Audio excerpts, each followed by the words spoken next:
Здравствуйте, мы ведем репортаж с Манежной площади Владикавказа, Северная Осетия, в числе российских городов, где проходят митинги в поддержку крымского народа. Здесь собрались люди, которые поддерживают единство России и полуострова. Сегодня президент Владимир Путин подписал соглашение о принятии в состав России двух новых субъектов – Севастополь и Крым. Здесь, столица Северной Осетии, люди скандируют лозунги в поддержку Крыма.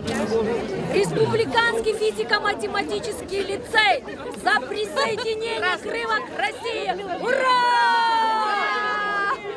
По предварительным данным, на Манежной площади собралось около 5000 человек. За порядком следят сотни полицейских. Здесь царит по-настоящему праздничная атмосфера. Сегодня вся страна отмечает официальное присоединение Крыма и Севастополя. Я помню еще те времена, когда Крым был составной частью советского государства. Я помню детство, я помню здравницы крымские. Поэтому в настоящее время, конечно, очень радует то, что Крым опять с нами, что люди опять наши, что мы можем спокойно передвигаться, отдыхать, радоваться.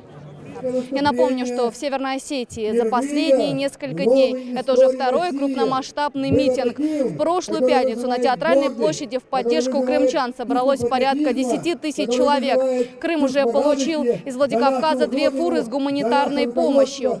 Крым, привет! Мы с тобой! Мы с тобой! Я добавлю, референдум в Крыму состоялся 16 марта. Международные наблюдатели признали его состоявшимся. Проголосовали более 82 жителей полуострова. Большинство высказались за присоединение к России.